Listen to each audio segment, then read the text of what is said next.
How's it going, everyone? Obviously, we are wrapping up the spring sale. Today, I believe, is the final day. Yes, today's the final day to take advantage of the spring sale. You have until 3 a.m. Eastern time to pick up any deals you may have missed from there. However, you guys know how this game is played. Sony's already got a brand new sale available right now, the May savings sale, and I gotta say, this sale is pretty damn big. I got it filtered to full games, game bundles, and premium editions as we always do, and we've got north of 1,700 deals. If you're looking at everything, there's over 2,000 deals, so a lot of stuff and already seeing a lot of great stuff, so let's get right into it. Madden NFL 24 is on sale. I know you guys have been waiting for this for a long time with the NFL draft coming up. Yes, your boy is in tune a little bit. I'm sure a lot of you guys want to pick up your Madden drop, your $14, and you can check out Madden NFL 24 ahead of needing to drop $70 in August for Madden 25. Monster Hunter Rise is down to $9.99, and you can get Monster Hunter Rise and Sunbreak for $19.79. I know everybody's looking ahead to Monster Hunter Wilds, but that game is not going to be out until 2025. I would imagine early 25, maybe the summer. I don't know. It's just Monster Hunter World came out in January of 2018, so, you know, Monster Hunter Wilds coming out January of 2025 makes sense to me, but we'll see.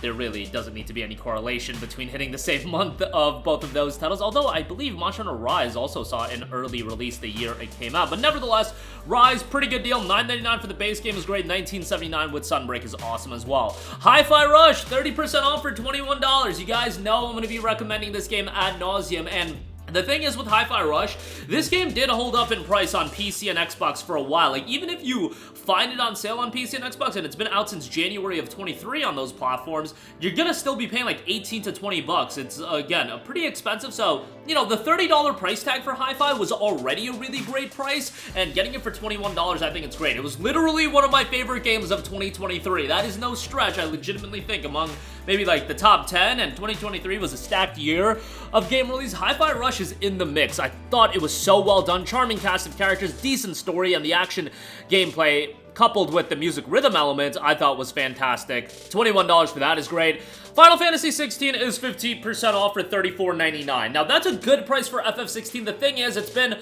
what, nearing a year since this game came out. About 10 months it's been, and of course we do have two DLC packs. Echoes of the Fallen and The Rising Tide just came out. What do you guys think is gonna happen? Do you guys think you should buy Final Fantasy XVI now for $35, or should you wait another 4 to 6 months, wait for them to release the Final Fantasy XVI Complete Edition, and wait for that to go on sale, get all the DLC, get the base game, and experience the complete package in one go? I would probably lean with the latter at this stage of the game. $35 isn't a bad price, and you can get the expansion pass for, what, $25, and you'll essentially be paying $60 for all the content, but again, I would recommend to wait for the Complete Edition, wait for that edition to go on sale, and then have added. Resident Evil 4 Gold Edition is 20% off for $39.99. Look, another one where if you've waited this long, what's the harm in waiting a little bit longer? Wait for this to go down to like $24.99, and you're gonna get the base game. You're gonna get the Ada Wong DLC as well, separate ways, and you'll be making out like a bandit with one of the best games of 2023 here as well. Crew Motorfest is down to $35. You guys already know the deal with this. I mean, if you want to check it out, go check it out, but remember, you're renting the game, so keep that in mind. Avatar Frontiers of Pandora is 40% off for $42, still way too expensive. The Ultimate Edition is $78, and this is the same gimmick as they did with that they're doing with Star Wars. They have a lot of locked content, narrative content that's behind the DLC, not necessarily as bad with like day one content, I don't believe. I played Avatar Frontiers of Pandora. I thought it was a perfectly fine Ubisoft open world game, and when I say that, a perfectly fine Ubisoft open world game is not worth $42. It is not worth $78. Wait for the Ultimate Edition to be sub 20 bucks, and then you can pick it up. Prince of Persia: The Lost Crown, $30. I thought Lost Crown was awesome. Now, I'll give Ubisoft its credit. When they drop a good game, I will certainly give them their credit. I thought Lost Crown was an absolutely awesome Metroidvania. Stylish visuals, great boss fights, good soundtrack, pretty good story, just overall a really well done game. Not super lengthy, but has a decent bit of content for a budget title, but $50 I feel like was too expensive of a price point. At $30, it's probably the price point it should have launched at. If you want to wait a little bit longer, wait for it to get down to sub 20, I can understand that, but $30 I do think is a pretty good price. Outlast Trials is $40, Rainbow Six Siege Deluxe is $9.99.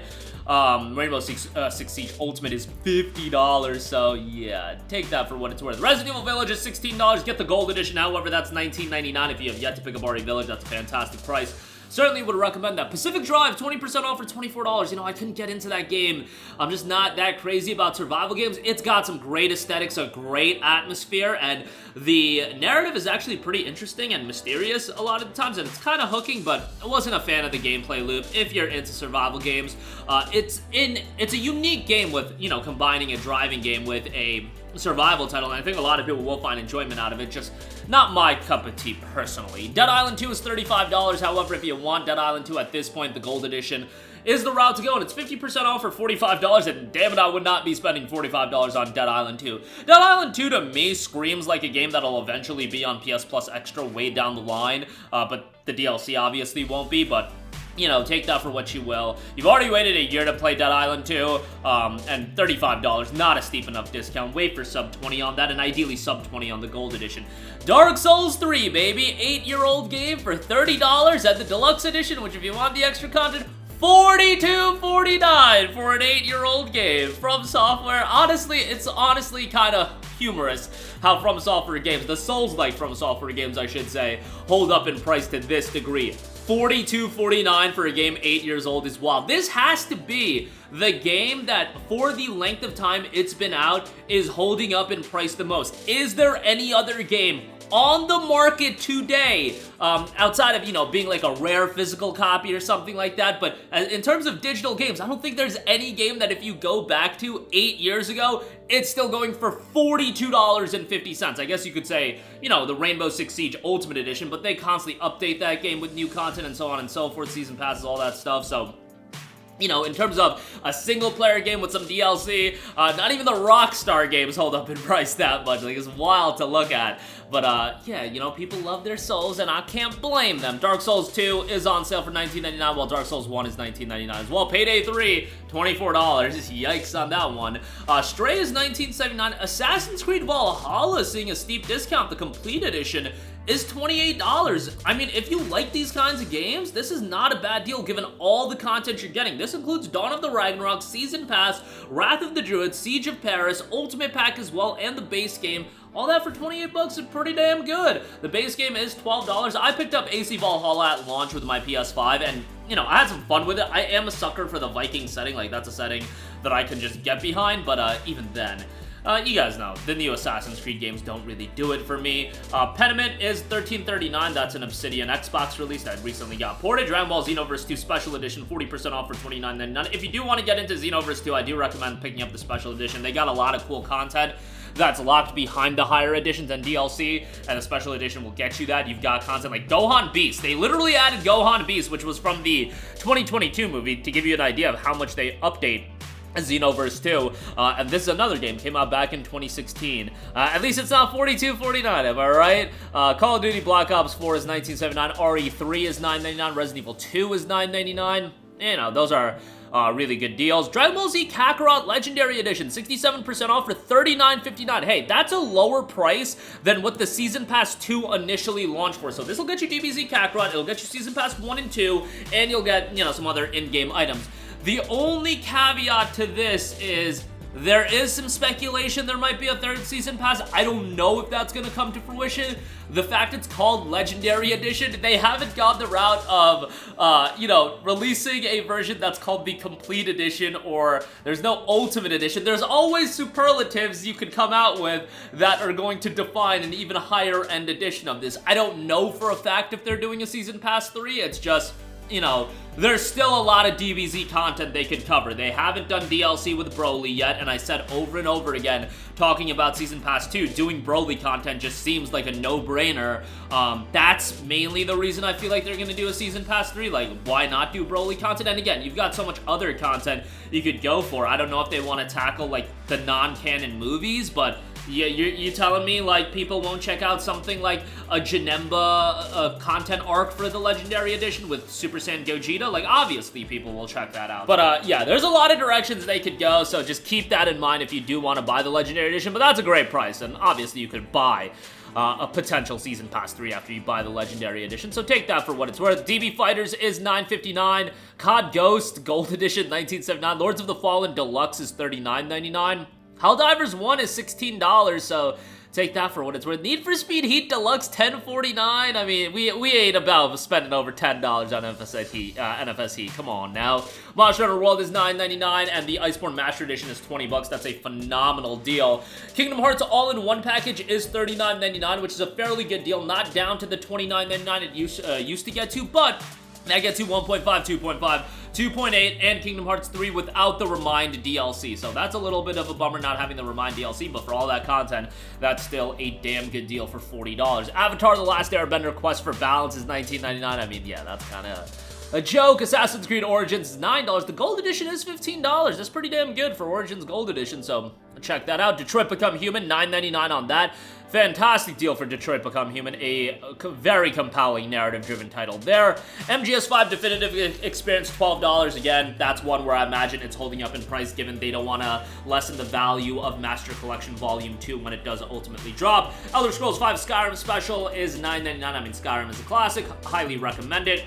Dragon's Dogma Dark Arisen is $5.09. You know, Dogma 2 obviously just came out, but Dogma 2 is also $70, so I can understand you not wanting to pay that. Remnant 2 Deluxe is $36. That does not include the newly released DLC. If you want the DLC, you gotta buy the Ultimate Edition. NFS Hot Pursuit Remastered, $8 on that. We've seen that considerably cheaper, down like $3 or $4. Wait for it to get to that price. Dying Light Definitive Edition is $9.99. Tremendous deal there. Nier Automata Game of the Yorha Edition, $16. Obviously a fantastic deal for that. Hitman HD Collection, that'll get you Hitman Blood Money as well as Absolution. I think Absolution is a super underrated game, would strongly recommend it. Need for Speed Rivals is $4. South Park The Stick of Truth is $7.49. Great deal there. Resident Evil 7 Biohazard, $8. Yakuza Like a Dragon, $12 on that. If you've never played any of the RGG titles, Yakuza Like a Dragon isn't a bad one to play. I know that a lot of people will say you gotta play, you know, the Kiryu games, but Like a Dragon does also start a new story arc with Ichiban as the main character. Would it be beneficial for you to play the other Yakuza games? Sure. But Like a Dragon still offers a compelling experience for a newcomer. You can jump right into it. I do strongly believe that. In my opinion, the best RGG game to start with is, however, Judgment, so, you know, make your own mind up. Yakuza Like a Dragon, obviously a turn-based JRPG, whereas Judgment and the older Yakuza games are action beat-em-up. So whichever gameplay style you prefer, that's probably the route I would actually go. Ace Combat 7 Skies Unknown, 84% off for $9.59. Great deal there. Diablo 3 Eternal Collection is $19.79. Fantastic deal for that. I know Diablo 4 is out, but Diablo 3 with the bonus content for sub $20, I think that's a damn good deal. Sonic Frontiers Digital Deluxe, $28 on that. Final Fantasy X and X-2 HD Remastered is $9.99. Good deal there. Atlas Fallen, $35. Way too expensive on that. And would you look at that? Yakuza 0 is $4.99. Great deal there. And the Yakuza Origins Digital Bundle is $9.99. That deal is nuts, given that you get 0, you get Kiwami 1, and Kiwami 2. Disgustingly good deal for all the content you're getting there. And Kiwami 1 and 2 hold up better than Yakuza 3, 4, and 5, since Kiwami and Kiwami 2 are remakes of Yakuza 1 and 2, where 3, 4, and 5 are a little bit dated at this stage of the game, so keep that in mind as well. Rayman Legends, $4. Middle-earth Shadow of Mordor, $4.99. Assassin's Creed Syndicate is $9. Damn good deal there as well. Hitman World of Assassination, $45 for the deluxe edition of that. Metro Exodus Gold Edition, $5.99, pretty good deal there. Borderlands Game of the Year Edition, $9.89. Again, it's Borderlands 1, it's a great game. Forspoken Digital Deluxe Edition, $38 on that. You do get the DLC, but come on now, Forspoken should be sub $20 for the deluxe edition by now. Diablo 2 Resurrected, $13.19. Naruto Storm Trilogy is $14. Cocoon, 30% off for $17.49. That's a game that I definitely gotta play. Has been received really, really well. So definitely check that out if you're interested. Octopath Traveler 2, still holding up in price at $36. I mean, it's a great turn-based JRPG, awesome art style, but that is a hefty price to pay. But you do get a lot of content for your money. Tony Hawk's Pro Skater 1 and 2, $16 on that. Bayonetta is $6.24. Pretty good deal there. Middle-earth Shadow of War Definitive Edition, 85% off for $9. Tactics Ogre Reborn is $25. Pretty good deal for Tactics Ogre Reborn. Fate Samurai Remnant, love the game. That price point, 33% off for $40.19. That is kind of expensive. And the Digital Deluxe Edition is $75. The game is about to get DLC, and that does include the Season Pass. It's just so pricey. And I really like Fate Samurai Remnant. I think it's a game a lot of people should check out. Has a great opening song as well, but that's a hefty price to pay, and I would say you know, wait for it to get a little bit cheaper. Lost Judgment, $15. Lost Judgment Digital Ultimate Edition is $22.49. Oh, the Ultimate Edition includes the Kaito Files expansion, and I would really recommend that for $22.50. That's a damn good price. Ghostwire Tokyo is $15. Great price on that. Amnesia the Bunker, $15, and save an additional 10% if you're a Plus subscriber. $12.49 on that is damn good. Devil May Cry 5 and Virgil, $9.89. Soul Hackers 2 is $18. Love that game. Even though it has its shortcomings, I really enjoyed it. Great main character, great soundtrack. Just a lot to like there, so definitely check that out if you're into your JRPGs. Judgment on PS4 is $9, and Judgment on PS5 is $12. Whatever version you get, I would recommend the PS5 version, obviously, if you have a PS5, but Judgment is tremendous. You could legit make an argument it's the best RPG game ever released. I'd probably say Infinite Wealth is the best one now, given the depth of content that game has, but if you're more of a fan of the beat-em-up style games, Judgment is damn good. Yakuza Remaster Collection, $9.99. That's Yakuza 3, 4, and 5. Those games are a little dated, but they're still worthwhile to go through. You got Crysis on sale, and so on and so forth. There's a lot of great deals available as a part of this sale. Definitely gotta look through it entirely. Digimon World Next Order for $9.59. Pretty good. Valkyrie Elysium, $24. Alright, you got the idea. A lot of good deals. Check it out for yourself. That's only page 11 of 72 with the filters that I enabled. So yeah, a lot of deals available as a part of this sale, but that'll do it for me. Let me know all of your thoughts in the comments section down below. Still waiting on that Golden Week sale, but a lot of JRPGs and Japanese titles on sale as a part of this sale as well. But again, that'll do it for me. Your thoughts down below. Sound off there. Thank you for watching, and goodbye. Hey guys, we hope you enjoyed the video, and if you did, make sure to hit the subscribe button, and if you're already subscribed, do us a favor and hit the bell icon. This way you'll be notified whenever we post a new video. That's the best way to keep up with all of our uploads, and we usually try to upload 2 videos a day. And with the bell icon hit, you'll be notified whenever we do upload a video. As always, thanks for watching.